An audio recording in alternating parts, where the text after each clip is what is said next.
अच्छा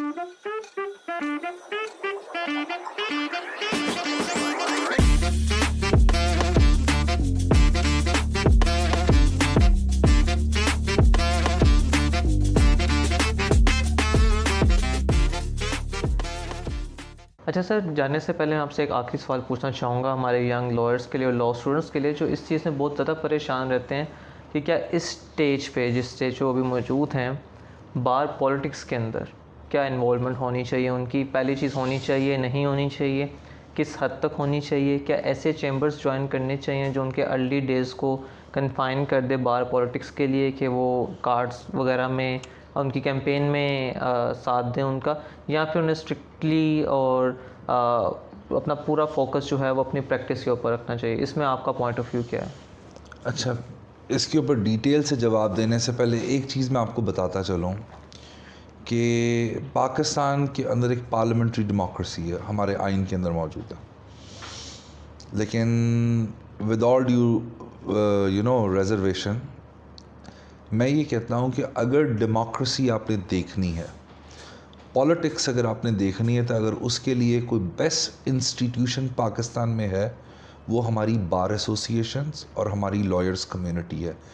कि हर साल बाद, starting from the Supreme Court of Pakistan to the local bar associations, plus हर 5 साल के बाद Punjab bar council and Pakistan bar council, irrespective of the fact के इधर जंग हो, जदल हो, हार्मनी हो, पीस हो, लड़ाई हो, जो भी हो, इनके अंदर इलेक्शंस होते हैं और तमाम के तमाम लॉयर्स अपने रिप्रेजेंटेटिव्स को चूज़ करते हैं। और वकालत और सियासत, चाहे वो वकला की हो, चाहे वो मुल्की लेवल की हो, या आपकी तहसील लेवल, ज़िला लेवल या डिस्ट्रिक्ट लेवल की हो, इनका चोली दामन का साथ है।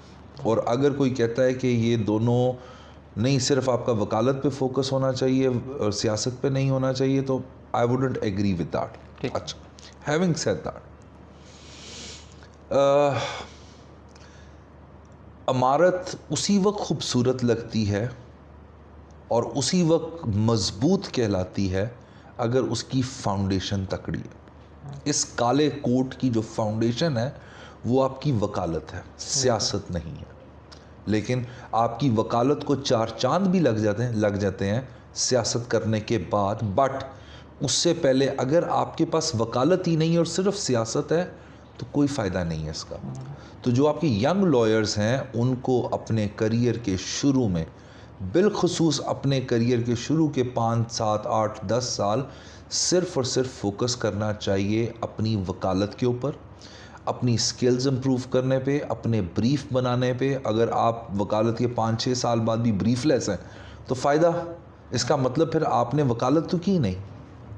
और उसके बाद अच्छा, इस सारे ड्यूरेशन के दौरान ये हरगिज़ ज़रूरी, यानी मैं कभी भी ये नहीं कहूँगा right to vote is your constitutional right, कि इन सारे प्रोसेसेस के दौरान जो बार के इलेक्शंस हों, आप उसमें अपना पार्टिसिपेट करें, but not at the cost of your practice. So इस वजह से आपको सियासत में भी पार्टिसिपेट करना चाहिए, लेकिन सियासत उस वक्त अच्छी लगती है जब आपकी वकालत अच्छी हो। अगर आपकी वकालत अच्छी नहीं है तो खाली सियासत से कोई फ़ायदा नहीं है। और लेट मी टेल यू कि इन ओहदों का शायद आपको निचली अदालतों में कोई फ़ायदा हो जाता हो, आपको हरगिज़ कोई फ़ायदा नहीं होता जब आप हाई कोर्ट के अंदर होते हैं। नहीं, एक मिसकंसेप्शन है कि बाहर का ओहदेदार है तो वो आपको रिलीफ ले देगा हाई कोर्ट के अंदर, सुप्रीम कोर्ट के अंदर। मैं ऑनेस्टली आपको बता रहा हूँ कि मैंने बहुत सारे केसेस बार के ओहदेदारान के अगेंस्ट जीते हुए हैं हाई कोर्ट के अंदर। सो इस वजह से इनका शायद कोई फ़ायदा होता हो निचली अदालतों के अंदर, बट हाई कोर्ट और सुप्रीम कोर्ट में कोई फ़ायदा नहीं होता। ये एक ऑफिस ऑफ ऑनर्स हैं इन रिकग्निशन टू योर सर्विसेज, और ये तभी अच्छे लगते हैं जब आपकी वकालत हो। और इसकी क्लासिक एग्जांपल आपके सामने आज़म नज़ीर तारड़ साहब, यानी फौजदारी वकालत का क्लासिक स्टॉलवर्ट, हमारे जो एरा के अंदर लोग हैं, यानी एक बहुत बड़ा नाम फौजदारी वकालत का। वो मेंबर पाकिस्तान बार काउंसिल भी रहे, वो vice chairman Pakistan bar council भी रहे, सेक्रेटरी हाई कोर्ट बार भी रहे, फिर उसके बाद क्या कहते हैं इस वक्त वो सेनेटर हैं। तो उनको सेनेटरशिप जो है उनकी वकालत की बेसिस पे भी मिली। फिर अब लॉ मिनिस्टर भी हैं, वो उनकी वकालत, अगर किसी बंदे की वकालत ही अच्छी नहीं है तो उस ओहदे का क्या फ़ायदा कि अगर आप वहाँ जाके कुछ कंट्रीब्यूट ना कर सकते हो। सो इस वजह से सियासत करनी चाहिए, आपको वोट डालने चाहिए, but not at the cost of your वकालत। आपके पास ब्रीफ होगा, आपके पास स्किल होगी, आपके पास वकालत होगी, और उसके बाद आप सियासत करें तो वो एक खूबसूरत मिक्सचर बन जाएगा, कॉकटेल, अच्छी कॉकटेल बन जाएगी, रादर दैन कि आप उसे सावर कॉकटेल बनाएंगे, उसके अंदर से जो बेसिक इंग्रेडिएंट है वही गायब है, और वो दैट इज़ वकालत। सर आपने इतना लंबा टाइम स्पेन बता दिया यंग लॉयर्स को 5 से 10 साल अपनी वकालत पे ध्यान दें, लेकिन हम तो आए दिन देखते हैं सिविल कोर्ट्स में या लॉयर कचहरी के अंदर कि लाइन से एक क्यू लगी हुई है और एक यंग लॉयर आपको कार्ड पकड़ा रहा है बहुत हम्बल तरीके से, कि आपको कई दफ़ा लेना भी पड़ जाता है कि यार मैं इसको क्या मना करूँ, इतने सर झुका के आपको कार्ड पकड़ा रहे हैं। और जब उनसे आप पूछें the benefit behind all this exercise, तो वो बोलते हैं कि यार हमें कुछ मॉनिटरी बेनिफिट तो शायद इससे ना हो, बट उनका वकालतनामा, उस कैंडिडेट का वकालतनामा जो जीतेगा वो हमें मिल जाएगा, जब हम केस के साथ लगाएंगे तो हमारी वकालत भी थोड़ी चल पड़ेगी। ये परसेप्शन किस हद तक ठीक है? नहीं, I won't agree with that, पहली बात। दूसरी ये बात आपने कहा, जिस तरह आप ऐवान अदल जाएँ, ज़िला कचहरी जाएँ या हाई कोर्ट के जाएँ तो लाइनें लगी होती हैं यंगस्टर्स की जो कार्ड वगैरह कैंडिडेट्स के बांट होते। देखिए, कन्विंसिंग जो है ना ये बहुत ज़रूरी होती है सियासत के लिए, और यानी कुछ गलत प्रैक्टिसेस भी इसके अंदर आ गई हुई हैं जिनको, जो the people at the realm of affairs, जो जिनके इख्तियार में था, इन प्रैक्टिसेस को ख़त्म करना चाहिए। आई don't know what vested interest they possess कि इसको ख़त्म किया है कि नहीं किया है, क्योंकि ये बहुत लेथार्जिक और बहुत लंबा प्रोसेस होता है 1 साल का, जिसके अंदर आप पूरी अपनी वो कैंपेन चला रहे होते हैं, और उसकी कॉस्ट अल्टीमेटली यंग लॉयर्स को बेयर करनी पड़ती है। बट हैविंग सेड दैट, ये जो आपने बात की है ना कि जी आप फ़र्ज़ करें विशाल सेक्रेटरी हाई कोर्ट बार या सेक्रेटरी लाहौर बार का इलेक्शन लड़ रहा है, और यंग लॉयर जो जिसकी साल की स्टैंडिंग नहीं है, 6 महीने की स्टैंडिंग, वो विशाल के साथ जुड़ गया हुआ है, और इस फ्रेम ऑफ माइंड के साथ जुड़ा है कि कल को अगर ये सेक्रेटरी बन गया, ये सदर बन गया, ये मेंबर पंजाब बार बन गया, तो मैं अपने केस में इसका वकालतनामा दे के वो रिलीफ ले लूँगा, जो कि मुझे मेरी नॉर्मल प्रैक्टिस में नहीं मिल सकता। Now here lies the problem. वो प्रॉब्लम क्या है? इसका मतलब है कि आपने वकालत पे तवज्जो नहीं दी।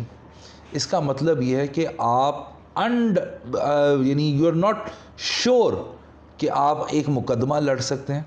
इसका मतलब ये है कि आपने वकालत सीखी नहीं। इसका मतलब ये है कि आप कॉन्फिडेंट नहीं है। इसका मतलब ये है कि आप नॉलेजेबल नहीं है।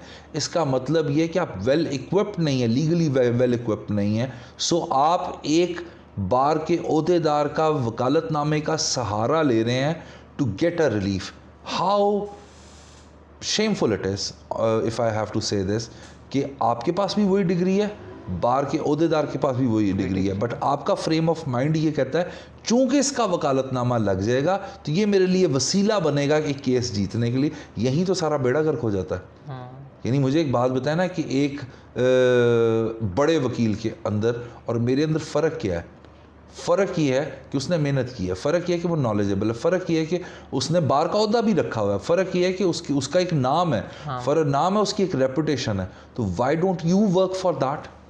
बिल्कुल। तो इसीलिए मैंने ये बात की कि आपको अपने वकालत के शुरू के 7, 8, 10 साल जो है इस पे फोकस होना चाहिए अपनी वकालत के ऊपर। देखें, सियासत तो फिर आगे सारी ज़िंदगी आपने करनी है, लेकिन ये करियर के शुरू के 10 साल अगर आपने मेहनत कर ली तो उसका फ़ायदा, उसके फ्रूट्स, उसके पर्क्स आपको रेस्ट ऑफ द लाइफ आपको मिलते रहेंगे। लेकिन अगर आपने ये 10 साल सियासत में वेट कर ज़ाया कर दिए तो what's the point of it. और मज़े की बात बताऊं, जो लोग, कई ऐसे लोग आपको मिलेंगे जिन्होंने 5-5, 6-6 साल की वकालत के बाद बार के ओहदे उन्होंने रखे हैं, जॉइंट सेक्रेटरी बन गए, फाइनेंस सेक्रेटरी बन गए। But let me tell you, जैसे ही टेन्योर ख़त्म हुआ ना, तो सबसे स्पीड से, सबसे तेज़ी से, सबसे ज़्यादा जल्दी, सबसे ज़्यादा एग्रेसिवली उनके दफ्तर ब्रीफलेस होते हैं। लेकिन एक बंदा जिसने वकालत पे फोकस किया हुआ, नाम की शोहरत उसकी प्रैक्टिस है, उसके पास से ब्रीफ नहीं जाता होता। इसीलिए मैंने आपको एग्जांपल दी है ऐसे बड़े बड़े लॉयर्स की जिन्होंने बार के ओहदे भी रखे हैं, लेकिन उनकी असल फाउंडेशनल जो स्टोन था, जो स्ट्रक्चर था, वो उनकी वकालत के ऊपर खड़ा हुआ था। वकालत आएगी तो सियासत भी अच्छी लगती है। बिल्कुल। सर, चूँकि हमने इतनी मोटिवेशनल बातें आपसे सीखी हैं, तो मुझे यकीन है कि हमारे जो यंग लॉयर्स हैं या लॉ स्टूडेंट्स हैं, फ़ौरन से अभी माइंड बनाएंगे कि हम किसी फर्म में, आपके पास तो शायद इतनी जगह ना हो, लेकिन वो फर्म्स ढूंढेंगे अभी कि हम कहीं अटैच हों और जाके अपनी वकालत शुरू करें। इस अटैचमेंट के साथ भी एक प्रॉब्लम जुड़ी हुई आती है कि अगर एक यंग लॉयर जिसने अभी अपने करियर का आगाज़ करना है, वो इस टाइम पे एपलेट कोर्ट के जाने माने वकील मियां अली हैदर साहब के साथ जुड़ जाएगा, तो किस हद तक उसको बेनिफिट है जब उसने ट्रायल का काम नहीं सीखा। तो इस पे आपका क्या व्यू है कि क्या आपको अपने इनिशियल डेज़ में उन फर्म्स के साथ जुड़ना चाहिए जिनका काम एक बहुत सुपीरियर लेवल पे चल रहा है, जिनके टॉप नॉच किस्म के क्लाइंट हैं, जो 1% आपके वकालत करते हैं, जिसमें सारा बिज़नेस है, या उस तरफ जाना चाहिए जहाँ से आपको नर्सरी से सब कुछ सीखने को मिले? अच्छा, it's a very complex question in a way कि what works for one is very difficult, but I don't know about others, but I believe कि हर फौजदारी चेंबर जो है उसके पास ट्रायल कोर्ट से लेके सुपीरियर कोर्ट तक का वो काम होता है, सारे का सारा। ठीक है। हाँ, वो बाय चॉइस अगर ट्रायल कोर्ट में ना जाए तो उसने अपने सबॉर्डिनेट्स, अपने एसोसिएट्स तैयार किए होते हैं जो जाके एक्चुअल लिटिगेशन कर रहे होते हैं, और वो बैठा ओवरसी कर रहा होता है कि हाँ सही हो रहा है, इस तरह होना चाहिए, इस तरह होना चाहिए, वो सारा कुछ। बट एक बात याद रखिएगा कि फौजदारी वकालत में आपको कभी भी डायरेक्ट एपलेट प्रैक्टिस में कूदना नहीं चाहिए। अगर आपने ट्रायल नहीं किया, अगर आपने फौजदारी मिसलिनियस प्रैक्टिस सबॉर्डिनेट कोर्ट्स की नहीं की, विच इंक्लूड्स मैजिस्ट्रियल कोर्ट और कोर्ट ऑफ सेशंस, तो there are more chances of your failure, if I put it in that way, कि अगर आप नीचे से काम करके आए हैं और फिर अपलेट काम कर रहे हैं, उसके मुकाबले में there are more chances of failure कि अगर आप नीचे कोई काम नहीं करते और डायरेक्ट हाई कोर्ट के अंदर अपने सीनियर के साथ काम करना शुरू कर देते हैं। बट हैविंग सेड दैट, हर फौजदारी चैम्बर में ट्रायल कोर्ट से लेके एपलेट कोर्ट तक का तमाम काम होता है। सो आप जब लॉ कॉलेजेस में होते हैं और आपकी प्लेसमेंट्स होती हैं इंटर्नशिप्स के अंदर, तो तभी आपको मेंटली क्लैरिटी आ जाती है कि हमने किस चैम्बर को ज्वाइन करना है, हमने आगे अपनी लाइन ऑफ एक्शन क्या लेनी है। Because I know for myself कि when I was in government college Lahore, मुझे I knew it for day one कि मैंने फ़ौजदारी वकालत ही करनी है या कॉन्स्टिट्यूशनल वकालत ही करनी है। सो इस वजह से मैंने कभी भी कोशिश भी नहीं की और कभी मेरा दिल भी नहीं किया जाके मैं किसी कॉर्पोरेट फर्म के अंदर या किसी सिविल चैम्बर के अंदर जाके काम करूँ। मैंने काम ही अपना उसी तरह किया था और it work very well for me. तो सर, जो इंटर्नशिप पे आपके पास लोग आते हैं या किसी भी फर्म में जाते हैं, हमारे यंग लॉ स्टूडेंट्स जो हैं, उनके लिए सिर्फ जाते जाते बताते जाइए किन बातों का उनको ख्याल रखना चाहिए। कुछ लोग आते हैं, 3 माह गुजारते हैं, उसी तरह चले जाते हैं, शायद सीनियर को उनका नाम भी याद नहीं होता कि कोई इस तरह का बच्चा हमारे पास भी आता है, वो सिर्फ लेटर लेने के लिए आते हैं, और फिर वो उस चीज़ को बड़ा हाईलाइट भी करते हैं, ग्लोरीफाई भी करते हैं कि मैंने मियां अली हैदर साहब के साथ काम किया हुआ है। शायद उन्हें आता कुछ भी ना हो उस कैंडिडेट को। तो किस तरीके से आपको इंटर्नशिप के दिनों में किन किन चीज़ों पे फोकस करना चाहिए, किस तरीके से अपने प्यूपल मास्टर की नज़र में आएँ कि वो आप पे खुद फोकस करना शुरू करते हैं? अच्छा, मैं आपको इसकी ना एग्जांपल देता हूँ समझाने के लिए। और अभी रिसेंट पास्ट में I have encountered a problem in new young entrants. वो ये है कि जो काम उन्हें अपनी इंटर्नशिप में करने चाहिए, they are doing it after doing their law degree. For instance, क्या 2 महीने विशाल के चैम्बर में काम किया, 2 महीने अली के चैम्बर में किया, 2 महीने अकरम के चैम्बर में, और इस तरह करते करते हॉप इन हॉप आउट करते हुए कभी किधर कभी किधर कभी किधर, तो कभी भी वो डिसाइसिव नहीं रहते कि उन्होंने अपनी वकालत को लेके किधर चलना है। नंबर 1। नंबर 2, जिस किस्म का रगड़ा या जिस किस्म की हार्डशिप्स हमें हमारे प्यूपल मास्टर ने दी हुई हैं, उस तरह की हार्डशिप्स आजकल का ग्रेजुएट लेने के लिए तैयार नहीं है। बिल्कुल। The moment you call them for interview, the first question they ask is time कितने बजे यानी ऑफिस ऑफ कितने बजे होगा? Off कितने the first question which leads to a second question कि हमें मिलेगा क्या।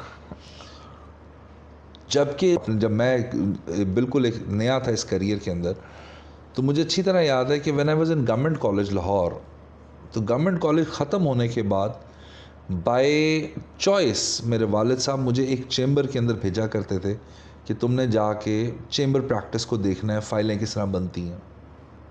2 साल मैंने वो किया। जब मैं लॉ कॉलेज के अंदर पहले साल में गया ना, बहुत सारे लोगों का व्यू डिफरेंट है, बट मेरा it worked really well for me कि मैं 3 सालों के अंदर जो मेरी लॉ कॉलेज की क्लासेस होती सुबह 8 बजे से 11:30-12 बजे तक होती थी, और उसमें भी बहुत सारे टीचर्स नहीं आया करते थे, क्योंकि हमने लॉ जिस तरह किया हुआ वो हमें ही पता है। तो उसके बाद मेरे वालिद साहब बाय चॉइस मुझे अदालत में भेज देना उन सीनियर्स के साथ, और उसके बाद वहाँ पे देखना कि किस तरह काम हो रहा है, जज को आर्गूमेंट किस तरह कर रहे हैं, क्योंकि 11-12 बजे के बाद ट्रायल का काम शुरू हो जाता है, क्योंकि सुबह बेलों का टाइम होता है, उसके बाद ट्रायल का काम हो जाता है। सो आई टेल यू विशाल कि जिस दिन मुझे लाइसेंस मिला, I am of the view कि I knew much a lot than to my class fellows, कि जो मेरे क्लास फेलो से उनको पता था, उनसे बहुत ज़्यादा मुझे पता था, और उसने बहुत अच्छा रोल प्ले किया मुझे, और आई was very clear in mind कि मैंने फौजदारी वकालत करनी है। और ये जो कॉन्स्टिट्यूशनल क्रिमिनल प्रैक्टिस है, इससे मेरा इश्क फजल करीम साहब ने पैदा किया कि उनको देखते हुए मैंने, या उनको पढ़ के मुझे ये कॉन्स्टिट्यूशनल क्रिमिनल प्रैक्टिस का जो कॉन्सेप्ट उन्होंने मेरे आगे खोला, उनकी किताबें पढ़ के, तो मैंने उसको भी फिर साथ साथ लेके चला। So I was very clear in mind. So इस वजह से मैंने कभी अपने प्यूपल मास्टर से, which includes my father at the first place, never asked him कि जी घर कब जाना है, खाना किस वक्त खाना है, चाय किस वक्त पीनी है, अच्छा अब दोपहर हो गई है, मैंने कैलूला लाजमी करना है। Never never never. और सबसे बड़ी बात, जो वकालती गुर, वकालती नशेब व फराज जो है, वो मैंने अपने वालिद के साथ ट्रैवलिंग में सीखे हैं, वो मैंने उनके साथ दफ्तर में बैठ के भी नहीं सीखे, क्योंकि उनकी आदत होती थी मेरे साथ प्रोपोजिशन डिस्कस कर रहे हैं, यार हमारे पास ये वाली फाइल आई है, इसमें हम ये करें तो क्या होगा, क्योंकि the more minds applying on a proposition will can give you a very good result as compare to a one mind dealing to a case. So वो कहते थे सुनो सबकी, करो अपनी मर्जी। सो इसीलिए आज जब भी मैं केस कोई प्रिपेयर करता हूँ, मेरे सारे एसोसिएट्स मेरे कमरे में होते हैं, and we ponder upon it, we debate upon it, we argue on the case, और उसके बाद what is beneficial for my client, we take that argument and lead that argument. So इस वजह से ये जो आपके यहाँ एक जल्दबाजी आ गई हुई है आपके यंग ग्रेजुएट्स के अंदर, ये बहुत शॉर्टकट जिसे आप कहते हैं ना, कि मुझे सब, यानी जस्ट इमेजिन कि आप मेरे पास फॉर एसोसिएटशिप आए हैं या for internship, and you are asking me this question कि सर किस वक्त आपने ऑफिस को बंद करना है, तो ऑनेस्टली टेलिंग यू कि आधा दिल आपका वहीं मर जाता है, सिखाने का दिल ही नहीं करता, इस वजह से कि यार ये क्या बात हुई कि टाइम की, टाइम वकालत के अंदर is no time, no time, ये आप 24 घंटे ऑन ड्यूटी हैं मेंटली और फिज़िकली, जो आपके ऑफिस टाइमिंग्स हैं उसके अंदर, और समटाइम्स आपको रातों रात बैठना पड़ता है अपनी फ़ाइलें, अपने केस लॉज पढ़ने के लिए, अपने क्लाइंट की रिप्रेजेंटेशन के लिए। सो इस वजह से मेरी सिर्फ हम्बल सी रिक्वेस्ट है, आपके जितने भी टारगेटेड ऑडियंस है या आपके यंग एंट्रेंस हैं, try to spend as much time as you can with your pupil master, whether it's in shape of traveling, whether it's in shape of interacting with him, discussing the case। और सबसे बड़ी बात आपको बताऊं कि जो एक यंग एसोसिएट होता है वो अपनी जगह खुद बनाता है by doing things which are not expected of him doing। कि अगर मैं एक्सपेक्ट नहीं करता कि मुझे कोई क्रोनोलॉजिकल चेन ऑफ इवेंट्स बना के देगा, अगर वो बना के ले आता है, अगर वो फैक्ट्स लिख के आ जाता है, अगर वो केस का सर ये देखें ये भी इसके ऊपर अप्लाई हो सकता है। सो ये वो चीज़ें हैं विच जो प्यूपल मास्टर के दिमाग में या दिल में ये बात आती है कि हाँ यार इस बच्चे को सीखने का शौक़ है, इसको 2 कदम और आगे आके आप सिखाओ। सो ये एक वो चीज़ है जो आपके न्यू एंट्रेंट्स जो है ना वो they lack it. So entitlement से निकल के you have to put in more effort yes, to get in the eyes of your own pupil master कि आपको सिखाया जाए। सर बहुत ज़बरदस्त कन्वर्सेशन रही है, डिटेल्ड आई सपोज कि इसमें जो वीडियो हुई है इतनी शायद कभी पहले ना हुई हो, तो Before we close it, I must say, I must confess, I am not that competent to ponder upon this topic, क्योंकि what works for anyone, it varies. हर बंदे के factors different हैं. So इस वजह से whatever worked for me, I try to elaborate for your audience. and I'm sure that will work for like hundreds and thousands of other people. Sir, Inshallah. thank you so much for your time. Thank you. Take care.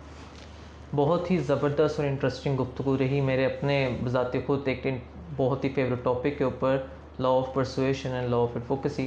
तो अब देखते हैं कि आपने जो चीज़ें इस video से सीखी है वो आप अप्लाई कितना करते हैं, क्योंकि सिर्फ बातों से शायद आप अपनी वकालत ना चमका सकें, बल्कि जो रूल्स हमें मियां अली हैदर साहब से सीखने को मिले हैं, आपको और मुझे और दोनों को, और जितने भी हमारे व्यूअर्स हैं उनको इस चीज़ को अप्लाई करने की भी उतनी ही ज़रूरत है। आने वाली वीडियो तक के लिए मुझे दीजिए इजाज़त।